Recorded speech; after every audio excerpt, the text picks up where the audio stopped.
Hi friends, welcome to CRISIL. Indian cricket ടീമിന്റെ vice captaincy എന്ന് പറയുന്നത് ഒരു കസേര കളി പോലെയാണ്. ഒട്ടും സ്ഥിരതയില്ലാത്ത വൈസ് ക്യാപ്റ്റൻസിയാണ് നമ്മൾ കഴിഞ്ഞ കുറച്ച് നാളുകളായിട്ട് കണ്ടുകൊണ്ടിരിക്കുന്നത്. നമുക്കറിയാം, ഇനി വരാൻ പോകുന്നത് വൈറ്റ് ബോൾ ക്രിക്കറ്റിന്റെ ഒരു സമയമാണ്. കുറച്ച് നാളുകളായിട്ട് ഒരു 3-4 മാസമായിട്ട് നമ്മൾ കണ്ടുകൊണ്ടിരിക്കുന്നത് റെഡ് ബോൾ ക്രിക്കറ്റ് ആയിരുന്നു. റെഡ് ബോൾ ക്രിക്കറ്റിൽ ഇന്ത്യയുടെ ടെസ്റ്റ് മത്സരങ്ങളാണ് പ്രധാനമായിട്ടും നമ്മൾ കണ്ടുകൊണ്ടിരുന്നത്. ഇനി വരാൻ പോകുന്നത് കൂടുതലും ഏകദിന മത്സരങ്ങളും T20 മത്സരങ്ങളുമാണ്. അതുകൊണ്ടാണ് വൈറ്റ് ബോൾ ക്രിക്കറ്റ് എന്ന് പറഞ്ഞത്. അപ്പോൾ ഇന്നത്തെ നമ്മുടെ വിഷയം എന്ന് പറയുന്നത് ഇന്ത്യയുടെ ഈ വൈസ് ക്യാപ്റ്റൻസി എന്താണ് ഇങ്ങനെ ചേഞ്ച് ചെയ്തുകൊണ്ടിരിക്കുന്നത് എന്നുള്ളതിനെ പറ്റിയിട്ടാണ്. കഴിഞ്ഞ കുറച്ച് നാളുകളായിട്ട് ആരൊക്കെയാണ് ഇന്ത്യയുടെ വൈസ് ക്യാപ്റ്റനായിട്ട് വന്നിട്ടുള്ളത്, എത്ര പേരെയാണ് ഇന്ത്യ പരീക്ഷിച്ചിട്ടുള്ളത് എന്നൊക്കെയാണ് നമ്മൾ നോക്കാനായിട്ട് പോകുന്നത്. ഈ കഴിഞ്ഞ കുറച്ച് പരമ്പരകൾ നമ്മൾ എടുത്തു നോക്കുകയാണെങ്കിൽ ഏകദേശം ഒരു 1.5 വർഷത്തിനിടയിൽ 7 പേര് ഇന്ത്യയുടെ വൈസ് ക്യാപ്റ്റന്മാരായി വന്നിട്ടുണ്ട്, ഈ 3 ഫോർമാറ്റിലും കൂടി എന്നുള്ളതാണ്. 3 പേരാണ് ഇന്ത്യയെ നയിച്ചിട്ടുള്ളത്. പക്ഷേ വൈസ് ക്യാപ്റ്റൻസിയിലേക്ക് വരുമ്പോൾ അത് 7 പേരുടെ പേര് നമുക്ക് അവിടെ കാണാനായിട്ട് സാധിക്കുകയും ചെയ്യും.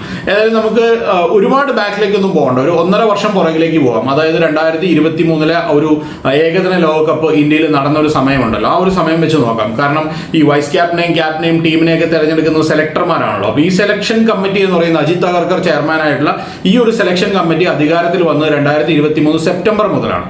അപ്പോൾ ആ ഒരു സമയം തൊട്ടുള്ള കാര്യങ്ങൾ നമ്മൾ എടുത്താൽ മതി. അതിൽ ഏറ്റവും പ്രധാനപ്പെട്ട ഒരു ടൂർണമെന്റ് തുടക്കം കുറിച്ചത് ഏകദിന ലോകകപ്പിനായിരുന്നു.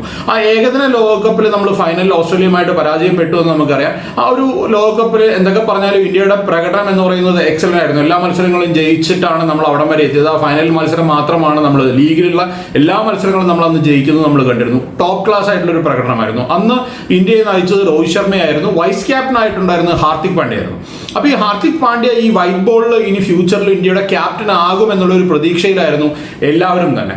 ആ ടൂർണമെന്റ് കഴിഞ്ഞ ഉടനെ തന്നെ ഒരു 3-4 ദിവസത്തിനുള്ളിൽ തന്നെ ഓസ്ട്രേലിയയുടെ ഒരു T20 ടീം ഇന്ത്യയിലേക്ക് പര്യടനം നടത്തുകയും നമ്മളൊരു 5 മത്സരങ്ങളുടെ ഒരു T20 പരമ്പര അവരുമായിട്ട് കളിക്കുകയും ചെയ്തു.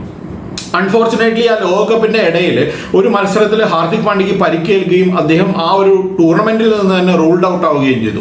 അപ്പോൾ താൽക്കാലികമായിട്ട് വൈസ് ക്യാപ്റ്റൻസി അന്ന് KL രാഹുലിന് കൊടുത്തിരുന്നു.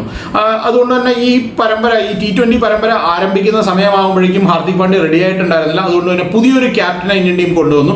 സൂര്യകുമാർ യാദവ് ആയിരുന്നു അന്ന് 5 മത്സരങ്ങളുടെ ആ ഒരു T20 പരമ്പരയ്ക്കെതിരെ ഓസ്ട്രേലിയക്കെതിരെ മത്സരിച്ചപ്പോൾ ഇന്ത്യയെ നയിച്ചത് എന്നുള്ളതാണ്. അതിൽ ആദ്യത്തെ 3 മത്സരത്തിൽ വൈസ് ക്യാപ്റ്റൻ ഉണ്ടായിരുന്നില്ല. അവസാന 2 മത്സരമായ പ്പോഴേക്കും ഈ ഏകദിന ലോകകപ്പിൽ അത് കഴിഞ്ഞിട്ടുള്ള ഒരു വിശ്രമം അനുവദിച്ചിരുന്ന ശ്രേയസ് അയ്യർ തിരിച്ചു വരികയും അവസാനത്തെ 2 മത്സരത്തിൽ അദ്ദേഹത്തിനെ വൈസ് ക്യാപ്റ്റനായിട്ട് നിയമിക്കുകയും ചെയ്തിരുന്നു. അതായിരുന്നു ആദ്യത്തെ ഒരു പരമ്പര. അത് കഴിഞ്ഞു പിന്നീട് ഇന്ത്യയുടെ ഒരു പരമ്പര എന്ന് പറയുന്നത് ഇന്ത്യ സൗത്ത് ആഫ്രിക്കയിലേക്ക് ടൂർ ചെയ്തതാണ്. സൗത്ത് ആഫ്രിക്കയിൽ 2023 അവസാന ഒരു സമയത്താണ് ടൂർ ചെയ്തത്. ആ സമയത്ത് 3 ഫോർമാറ്റിലും ഇന്ത്യ കളിച്ചിരുന്നു. ടെസ്റ്റ്, വൺ ഡേ, T20 ഇങ്ങനെ 3 ഫോർമാറ്റിലും കളിച്ചു. അതിൽ ടെസ്റ്റിൽ ഇന്ത്യയുടെ ക്യാപ്റ്റനായിട്ട് രോഹിത് ശർമ്മ തന്നെയായിരുന്നു. അതിൽ വൈസ് ക്യാപ്റ്റനായിട്ട് അന്ന് ജസ്പ്രീത് ബുംറയെ കൊണ്ടുവരികയും ചെയ്തിരുന്നു.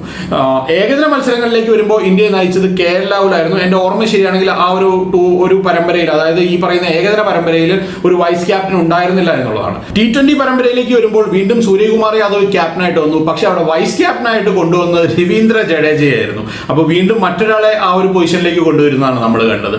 അത് കഴിഞ്ഞിട്ട് പിന്നെ നമ്മൾ അവിടെ നിന്ന് തിരിച്ചു വന്നതിന് ശേഷം ഇംഗ്ലണ്ടുമായിട്ട് നമ്മുടെ ഒരു ഹോം സീരീസ് ആയിരുന്നു. 5 ടെസ്റ്റ് മത്സരങ്ങളുടെ പരമ്പരയായിരുന്നു. അതിൽ രോഹിത് ശർമ്മയും ജസ്പ്രീത് ബുംറയും ക്യാപ്റ്റനും വൈസ് ക്യാപ്റ്റനുമായിട്ട് തുടർന്നു എന്നുള്ളതാണ്. പിന്നീട് നമ്മൾ കളിച്ച ഏറ്റവും പ്രധാനപ്പെട്ട ഒരു ടൂർണമെന്റ് എന്ന് പറയുന്നത് 2024 T20 ലോകകപ്പാണ്. ആ ഒരു ലോകകപ്പിന്റെ സമയമായപ്പോഴേക്കും ഹാർദിക് പാണ്ഡ്യ പരിക്കിൽ നിന്ന് മോചിതനായി തിരിച്ചു വന്നിരുന്നു. അതുകൊണ്ട് തന്നെ രോഹിത് ശർമ്മ ക്യാപ്റ്റനും ഹാർദിക് പാണ്ഡ്യ വൈസ് ക്യാപ്റ്റനും എന്നുള്ള രീതിയിലായിരുന്നു അന്ന് ടീം ഉണ്ടായിരുന്നത്. ആ ടൂർണമെന്റ് നമ്മൾ ജയിച്ചതോടുകൂടി ഇനി ഫ്യൂച്ചറിൽ ഇന്ത്യയുടെ വൈറ്റ് ബോൾ ക്രിക്കറ്റിൽ ക്യാപ്റ്റനായിട്ട് ഹാർദിക് പാണ്ഡ്യ ആയിരിക്കുമെന്നാണ് എല്ലാവരും കരുതിയ ഒരു പ്രധാനപ്പെട്ട കാര്യം. അതിനുശേഷം ഇന്ത്യ കളിച്ചത് ഒരു പ്രധാനപ്പെട്ട പരമ്പര അല്ലാത്തത് കൊണ്ട് തന്നെ യങ്സ്റ്റേഴ്സിന് ചാൻസ് കൊടുക്കുകയായിരുന്നു.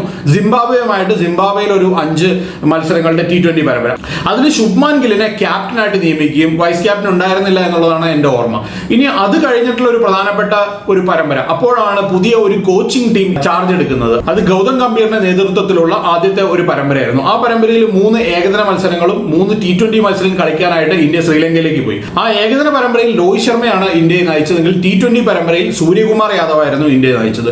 ഈ 2 ഫോർമാറ്റിലും ഏകദിനത്തിലും T20യിലും ശുഭ്മാൻ ഗില്ലിനെ വൈസ് ക്യാപ്റ്റനായി കൊണ്ടുവന്നു. അപ്പൊ നമ്മൾ വിചാരിച്ചു ഇനി ശുഭ്മാൻ ഗിൽ ആയിരിക്കും ഇന്ത്യയുടെ വൈസ് ക്യാപ്റ്റൻസി സ്ഥാനത്ത് തുടരാൻ പോകുന്നത് എന്നുള്ളതാണ്. പിന്നീട് ഇന്ത്യ കളിച്ച ഏറ്റവും പ്രധാനപ്പെട്ട മത്സരങ്ങളെല്ലാം തന്നെ ടെസ്റ്റ് മത്സരങ്ങളായിരുന്നു. ടെസ്റ്റ് മത്സരങ്ങളിൽ ബംഗ്ലാദേശുമായിട്ട് 2 മത്സരങ്ങളുടെ ഒരു പരമ്പര കളിച്ചു, ന്യൂസിലൻഡുമായിട്ട് 3 ടെസ്റ്റ് മത്സരങ്ങൾ കളിച്ചു, അതിനുശേഷം ഓസ്ട്രേലിയയിൽ പോയിട്ട് ഓസ്ട്രേലിയയുമായിട്ട് 5 മത്സരങ്ങൾ കളിച്ചു. ഇതിലെല്ലാം തന്നെ രോഹിത് ശർമ്മ ക്യാപ്റ്റനും ജസ്പ്രീത് ബുംറ വൈസ് ക്യാപ്റ്റനുമായിരുന്നു. ഇതിന്റെ ഇടയിൽ 2024 ഒക്ടോബറിൽ ഇന്ത്യൻ ടീം T20 പരമ്പര കളിക്കാനായിട്ട് സൗത്ത് ആഫ്രിക്കയിലേക്ക് വീണ്ടും ടൂർ ചെയ്തിരുന്നു. അന്ന് സൂര്യകുമാർ യാദവ് ആയിരുന്നു ആ ടീമിന്റെ ക്യാപ്റ്റനായിട്ടുണ്ടായിരുന്നത്.